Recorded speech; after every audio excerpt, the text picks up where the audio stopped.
Hello दोस्तों, शुरू करते हैं सीटेट के लिए मैथ के इम्पोर्टेंट क्वेश्चन। तो सबसे पहला क्वेश्चन है, किसी मानचित्र पर 3/4 सेंटीमीटर की लंबाई भूमि पर 240 किलोमीटर की दूरी को निरूपित करती है।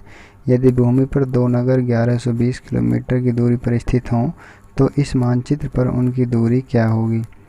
ऑप्शन पहला है 4.5 सेंटीमीटर, दूसरा है 6 सेंटीमीटर, तीसरा ऑप्शन है 8 सेंटीमीटर और चौथा ऑप्शन है 3.5 सेंटीमीटर। तो इसमें क्या है, 240 किलोमीटर की जो दूरी है वो मानचित्र पर 3/4 सेंटीमीटर दर्शाई गई है। तो 1120 किलोमीटर की दूरी मानचित्र पर कितनी दर्शाई जाएगी, कितने सेंटीमीटर दर्शाई जाएगी। तो इसमें सबसे पहले हम निकालेंगे 1 सेंटीमीटर में कितनी दूरी आएगी, यानी कि 1 सेंटीमीटर मानचित्र पर तो ज़मीन पर उसकी कितनी दूरी बनेगी।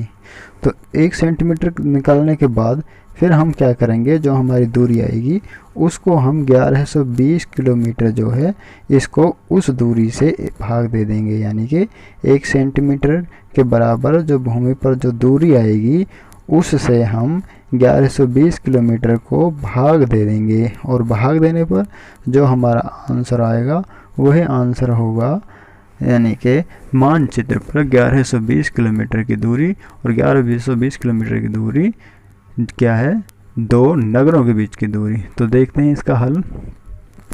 3/4 सेंटीमीटर बराबर आया 240 भूमि पर है, 240 किलोमीटर भूमि पर, मानचित्र पर 3/4 सेंटीमीटर है। तो 1 सेंटीमीटर जो मानचित्र पर होगा वो होगा आपका 320 किलोमीटर। ठीक है, ये 240 गुना 4/3 करने के बाद 320 किलोमीटर आया। अब आगे देखते हैं कुल दूरी मानचित्र पर जो भूमि पर 1120 किलोमीटर है, यानी कि जो 1120 किलोमीटर की दूरी है भूमि पर वो मानचित्र पर कितनी होगी। तो 1 सेंटीमीटर जो आया था मानचित्र पर 320 किलोमीटर, उससे हम 1120 किलोमीटर को भाग दे देंगे। तो जब उससे हम भाग देंगे तो ये आएगा 14/4 सेंटीमीटर, 14/4 सेंटीमीटर। और जब 14/4 को हम तोड़ेंगे तो 4 तिया 12 और हासिल लगे 2 और लगाया पॉइंट, बढ़ाई 0 और 4 पंजे 20, तो 3.5 सेंटीमीटर, 3.5 सेंटीमीटर की दूरी दर्शाई जाएगी 1120 किलोमीटर। अगला क्वेश्चन देखते हैं। दूसरा, निम्न में से कौन सा कथन सही नहीं है। 1 करोड़ का शतांश बराबर है 1 लाख के। दूसरा है 1 ग्राम 1 किलोग्राम का 1 शतांश है। तीसरा है 1 मिलीमीटर 1 सेंटीमीटर का 1 दशांश है। और चौथा है 1 लाख बराबर 100,000 है। तो इसमें चौथा ऑप्शन तो बिल्कुल ठीक है, इसमें से गलत ऑप्शन बताना है, गलत कौन सा है, क्योंकि 1 लाख 100,000 से ही कहते हैं, 100,000 से क्या कहते हैं, 1 लाख। चौथा भी सही हो गया।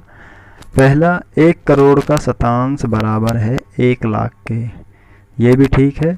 और तीसरा भी ठीक है, इसमें दूसरा गलत है जो इसका राइट आंसर है, यानी कि 1 किलोग्राम वाला। अब इसमें देखते हैं किस तरीके से है।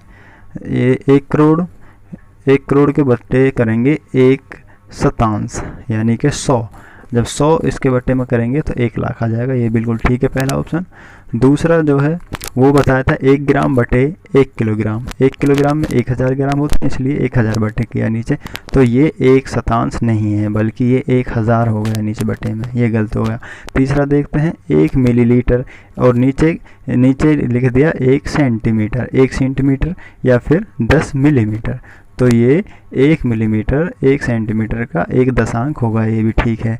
चौथा है 1 लाख बटे 100,000 करेंगे तो ये दोनों क्या है, कट जाएंगे और 1 आएगा, तो ये दोनों क्या है, बराबर हैं, यानी कि 1 लाख बराबर है 100,000 के। तो राइट आंसर है सेकंड। अगला देखते हैं। किसी घनाभाकार स्टोर की आंतरिक लंबाई और चौड़ाई क्रमशः 16 मीटर और 13 मीटर है तथा इसकी ऊंचाई 11 मीटर है, यानी कि एक घनाभाकार स्टोर है और उसकी लंबाई चौड़ाई ऊंचाई दे रखी है 16, 13 और 11। और एक दूसरा घनाकार सिटोर है जिसकी आंतरिक लंबाई चौड़ाई और ऊंचाई 8 मीटर है, यानी कि तीनों भुजा उसकी बराबर है क्योंकि वो क्या है, घन है। तो 1 मीटर भुजा वाले कुल कितने घनाकार बक्से, यानी 1 मीटर भुजा के घन के आकार के बक्से इसमें 7 मीटर ऊंचाई तक रखने हैं। तो कितने बक्से रखे जा सकते हैं? ऑप्शन है पहला 1968, दूसरा है 2288, तीसरा ऑप्शन है 2800 और चौथा ऑप्शन है 1904। तो इसमें देखने वाली बात यह है कि 7 मीटर ऊंचाई तक रखने, इसलिए हम ऊंचाई 7 मीटर लेंगे, ना कि हम 11 मीटर और 8 मीटर लेंगे। तो देखते हैं क्वेश्चन किस तरह से है। ऊंचाई हम 7 मीटर लेंगे क्योंकि बक्से 7 मीटर ऊंचाई तक रखे जाने हैं। ठीक है, तो पहला जो घनाभाकार जो गोदाम है उसका हम क्षेत्रफल निकालेंगे, लंबाई गुना चौड़ाई गुना ऊंचाई, और जमा में उसका निकालेंगे हम सेकंड वाला जो घना के आकार का गोदाम है, यानी भुजा गुना भुजा गुना भुजा, इस तरह से। तो हम इसमें तीसरी जो भुजा है उसको भुजा नहीं लेंगे बल्कि हम 7 लेंगे उसकी जगह पे, क्योंकि हमको 7 मीटर ऊंचाई तक बक्से भरने हैं केवल, और बतानी है कि कितने बक्से आएंगे। तो इसमें 16 गुना 13 गुना 7, ऊंचाई की जगह हमने ले दिया 7, और दूसरा जो घन का आकार का स्टोर है 8 गुना 8, ऊंचाई की जगह ले दिया हमने 7। तो 16 को हमने तोड़ा 2 जगह, 8 दूनी 16 गुना 13 गुना 7, जमा में 8 गुना 8 गुना 7।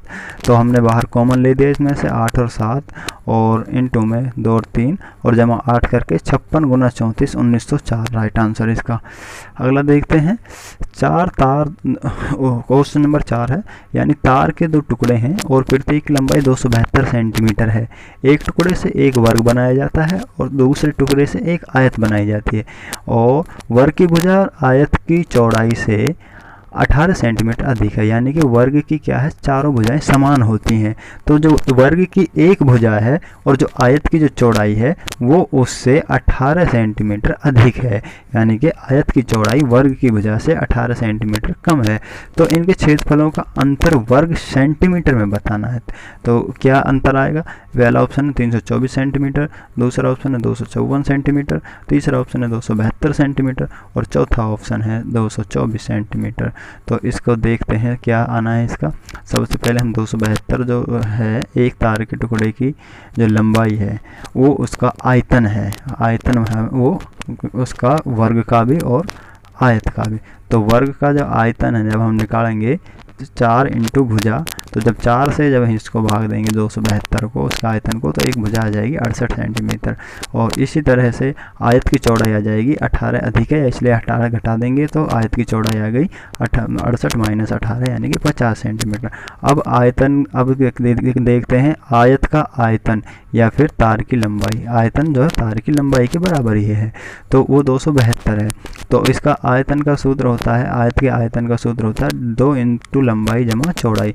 तो 272 बराबर 2 लंबाई जमा चौड़ाई, तो ये लंबाई निकल कर आ जाएगी 272 बटे में 2 करेंगे तो 136 और इसकी चौड़ाई घटा देंगे 50 तो 86। लंबाई चौड़ाई करके जब देखेंगे तो 324 इनका डिफरेंस आ जाएगा। अगला देखते हैं 5वां क्वेश्चन, निम्न में से कौन सा कथन सत्य है? 2 घंटे में सेकंडों की संख्या 5 दिनों में मिनटों की संख्या के बराबर है। दूसरा ऑप्शन है 6 घंटों में सेकंडों की संख्या 12 दिनों में मिनटों की संख्या के बराबर है। तीसरा है देखेंगे 15 दिनों में मिनटों की संख्या 8 घंटों में सेकंडों की संख्या के बराबर है। चौथा देखेंगे 10 दिनों में मिनटों की संख्या 6 दिनों में सेकंडों की संख्या के बराबर है। तो इसमें क्या है, इनमें सही बताना है कि सत्य कौन सा है। तो सबसे पहले ऑप्शन में हम देखेंगे 2 घंटों में सेकंडों की संख्या कितनी है। तो 2 घंटे में सबसे पहले हम मिनट निकालेंगे। तो घंटे में एक घंटे में 60 मिनट होते हैं, तो 2 घंटे में कितने मिनट होंगे, 2 गुना 60 120। फिर उसके हम सेकंड निकालेंगे, फिर उसको 60 से गुना करेंगे। ठीक है, तो इस तरीके से हम इनकी तुलना करेंगे। तो सबसे पहले देखते हैं आंसर हल, सॉल्यूशन देखते हैं इसका हल। तो 2 घंटे थे, उनका हमने सबसे पहले मिनट निकाली तो मिनट आ गई उसकी 120। फिर उनका हमने 60 से गुना करके सेकंड निकाली तो 7200 सेकंड आ गई। फिर हमने क्या किया, 5 दिन में घंटे देखे, एक दिन में 24 घंटे होते हैं तो 5 दिन में कितने घंटे हुए, 24 गुना 5 120 घंटे। फिर हमने उनकी मिनट निकाली, मिनट के लिए हमने 60 से गुना किया 120 घंटों को। 120 घंटों को हमने जब 60 से गुना किया तो वो आ गए 7200, यानी कि पहला ऑप्शन बिल्कुल राइट है, यानी कि 7200 सेकेंड होते हैं 2 घंटे में, और 5 दिन में 7200 ही क्या होती हैं, मिनट होती हैं। तो ये ऑप्शन बिल्कुल राइट आ गया। इसी तरह मैंने दूसरा ऑप्शन चेक किया, ये गलत आया हमारा। इसमें 21,600 और 17,280 अलग अलग दोनों चीज़ें आई थी, तो राइट आंसर पहला है। इसी तरह हम और निकाला, बाकी ऑप्शन देख लेंगे। अगला देखते हैं क्वेश्चन नंबर 6, 2/3 जमा 4/5 है, यानी इसका आंसर क्या आएगा, ये किसके बराबर है। एक सही 6/15, या फिर दूसरा ऑप्शन है एक सही 7/15, तीसरा ऑप्शन है 8/15, चौथा ऑप्शन है 6/8। तो इसमें सबसे पहले हम क्या करेंगे, इसका लघुत्तम लेंगे, और लघुत्तम इसका आ जाएगा 5 तिया 15, यानी कि 15 लघुत्तम आ गया। फिर हम 3 से 15 को क्या करेंगे, भाग देंगे, तो 3 से 15 जाएगा 5 बार, तो 5 की हम गुना 2 में कर देंगे, 5 दूनी 10। इसी तरह से 5 से हम लघुत्तम जो 15 आएगा उसको भाग देंगे, 5 तिया 15, 3 से 4 की गुना कर देंगे, 4 से 12, इनको जोड़ के, और फिर हम नीचे 15 से इनको डिवाइड कर देंगे। तो इसका आंसर आएगा 1 सही 60/15। देखते हैं इसका सॉल्यूशन एक बार। इनका हमने लघुत्तम लिया 15, 3 से 15 को हमने भाग दिया, तो ये गया 5 बार, 5 को फिर हमने 2 से गुना किया, फिर हमने प्लस का निशान लगाया, फिर हमने 5 से 15 को भाग किया, तो ये 3 बार गया, तो 3 को हमने फिर 4 से गुना किया, और ये आ गया 5 को 2 से किया, 5 दूनी 10, जमा 3 को 4 से किया, तो 4 तिया 12, और नीचे बट्टे में 15 आ गया। फिर दोनों की जमा की तो 10 और 12 22 आ गए, नीचे 15 आ गए बट्टे में। फिर हमने इसको 15 से जब डिवाइड किया तो 15 कम 15 आ गया, और 22 में से 15 गए तो 7 बचे ऊपर, और नीचे बच गया 15। तो इसका राइट आंसर आ गया आपका 1 सही 7/15, 22/15, या फिर 1/7, 1 सही 7/15 इसका राइट आंसर है। अगला क्वेश्चन देखते हैं आपका। अगला क्वेश्चन है 7, यानी दिए गए आकारों के लिए निम्नलिखित में से कौन सा कथन ठीक नहीं है, यानी गलत कथन बताना है।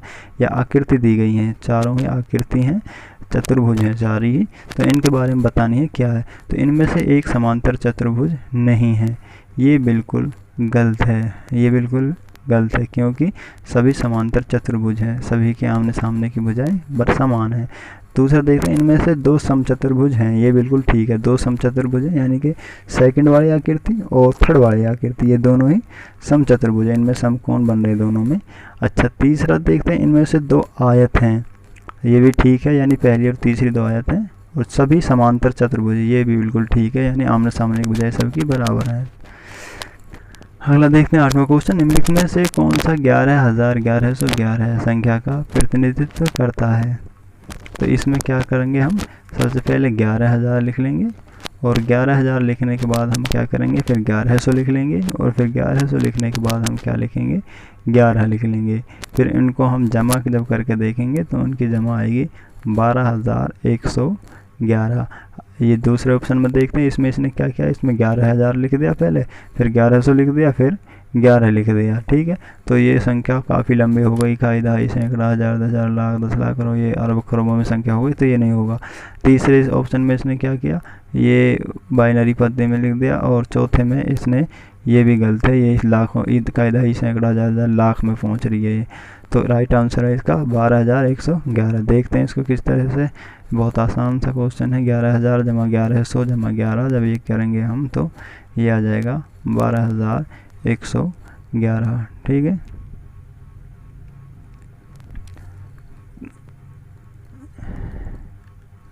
तो इस तरह के क्वेश्चन, एक क्वेश्चन सीटेट में इस पूछा जाता है हर बार, थोड़ा इसमें वो बदलाव करके इस तरह का क्वेश्चन पुट करते हैं सीटेट मैथ में हर बार। तो ये बहुत आसान सा लगता है, पर क्या है, बच्चे कई बार आसान इनके चक्कर में और वो और कॉन्फिडेंस में इस तरह के क्वेश्चन में कई बार गलतियां कर देते हैं। तो इसलिए ये बहुत ध्यान से हमें क्वेश्चन थोड़ा बहुत टाइम देके करना है।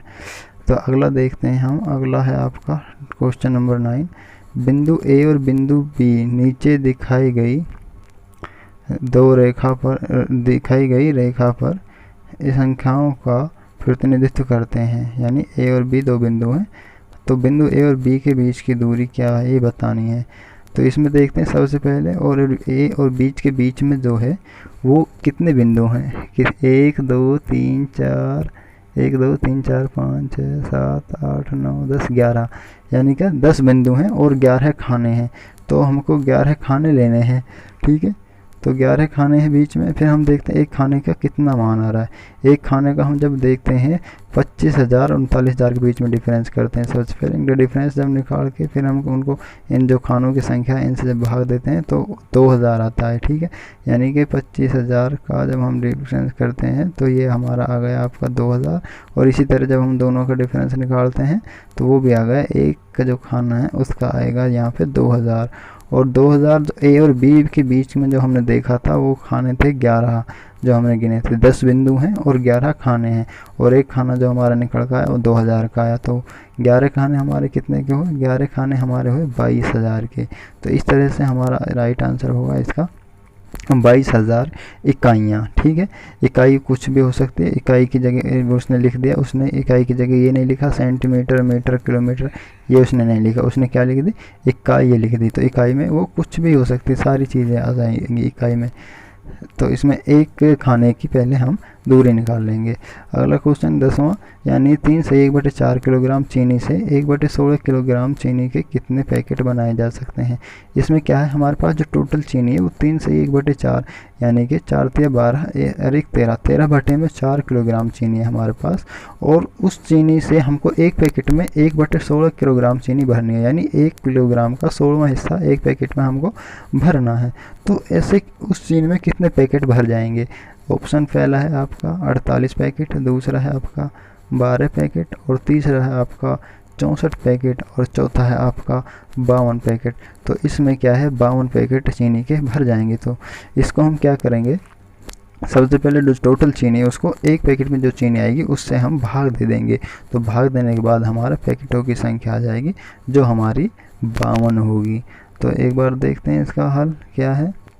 इसमें क्या है, चीनी पहले हम निकालेंगे। ये आपका इसमें हल यहाँ पे 9वें क्वेश्चन का हल दे दिया है। ये 22,000 जो डिफरेंस आया था 61,000 और 39,000 के बीच में जो 22,000 डिफरेंस आया था, और वहाँ पे जो खानों की संख्या थी वो कितनी थी, वो थी आपकी 11। तो जब 11 से हमने 22,000 किया तो उसमें एक खाने की संख्या, एक खाने की जो दूरी आई थी वो 2000 आई थी, 2000 इकाई आई थी, ठीक है। इसी तरह हमने जो 39,000 और 25,000 जो उनके बीच में जो दिया जो गैप था उसका जब हमने डिफरेंस किया तो वो आया 14,000। और उसके बीच में जब हमने जो खाने थे उनकी जब संख्या गिनी तो वो थी 7 खाने थे। तो 7 खानों को जब हमने 14,000 इकाई से को 7 खानों से भाग दिया तो 2000 एक खाने की दूरी आ गई, यानी कि 2000 इकाई। ओके, आज के लिए इतना ही।